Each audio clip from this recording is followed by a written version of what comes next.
Versace, juntas por la noche, puta pa'l derroche, tu pelo salvaje, la combi Versace. Hola. Ui, sí que se sent bé, vale.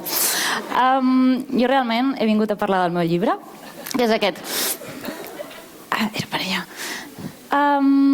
Vinc a parlar en el meu cas que acabo de sortir de l'OU en quant a carrera científica i fa un mes i mig que soc doctora.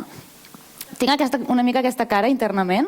Resulta que tinc un títol molt important, però encara em sento que sóc la mateixa persona realment. Fa un mes i mig vaig defensar la tesi. Què vol dir? Que algú t'ataca? Realment no. Hi ha gent, experts en el tema, que s'han llegit aquest llibre, en teoria, literalment, o en diagonal, d'alguna manera, i et fan preguntes. Tu t'has de defensar d'alguna manera i defensar aquella feina que has fet durant els últims 4 anys. Prèviament a la defensa, vaig fer la lectura, que tampoc vol dir llegir aquest llibre tal qual, perquè estaríem 2 dies. Per tant, és una exposició. Prèviament a la lectura hi ha un dipòsit, un repositori de la UB, en aquest cas, de la Universitat de Barcelona. Tenen uns termes molt estranys. Al final em van donar el títol. Fins a arribar aquí, jo vaig estudiar nutrició, acabava la carrera el 2013 i una mica això, què passa ara? Coses que em van donar pistes a saber què passa ara o què vull fer van ser les pràctiques del grau, treball de fi de grau. Aquí vaig començar a estar en contacte amb pacients, tema del càncer, nutrició. Això és interessant. El màster en nutrició i metabolisme, que també vaig fer, vaig canviar d'uni, vaig veure uns profes supermolons que també eren investigadors alhora. Van començar a parlar molt d'evidència científica, de que la ciència es mou, de que no és algo estàtic, i em va agradar bastant. Tenien les seves pròpies línies de recerca, parlaven de coses que se saben i coses que no se saben i que es sabran. Total, em vaig posar a buscar institucions de recerca, com l'Institut Català d'Oncologia, l'IDIVELL, on fèiem projectes xulos. Vaig tenir la sort que vaig poder entrar aquí a formar part d'un assaig clínic sobre pacients amb càncer de mama, supervivents, que se'ls proposava una intervenció o un programa d'activitat física i dieta per veure si això millorava la seva supervivència. I vaig estar aquí uns anyets. Aquí alguns dels col·legues que també són amics de l'ICO-IDIVELL.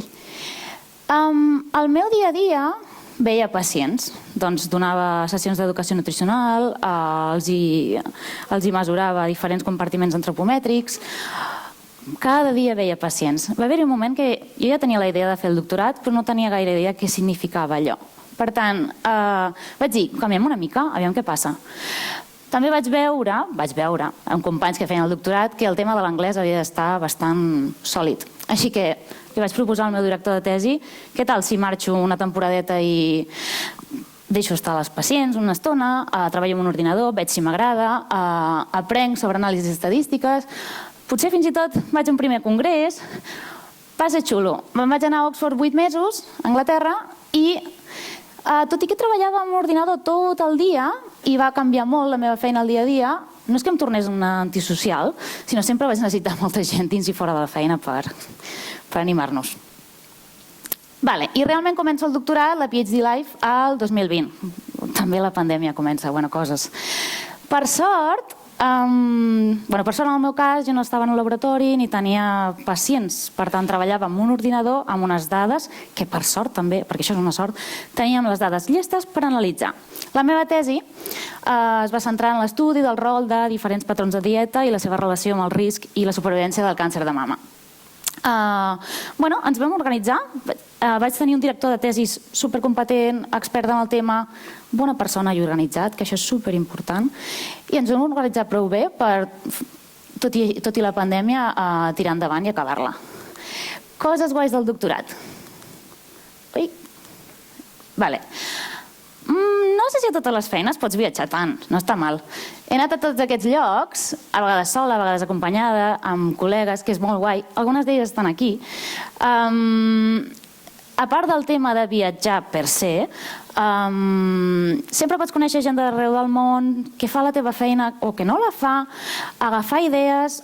A vegades tens la sensació, com quan acabes la carrera, una mica, què faig ara? Doncs mou-te. Si et mous i escoltes altra gent que està fent coses relacionades, fins i tot, potser no et vols moure del tot del teu camp, Però, per atenció, aviam què fan, o aviam què et diuen, perquè aquests congressos, conferències arreu del món, presentes els teus resultats, et donen un feedback, i d'aquí pots aprendre un munt. Una altra estada que vaig fer l'any passat, per exemple, me'n vaig anar a França.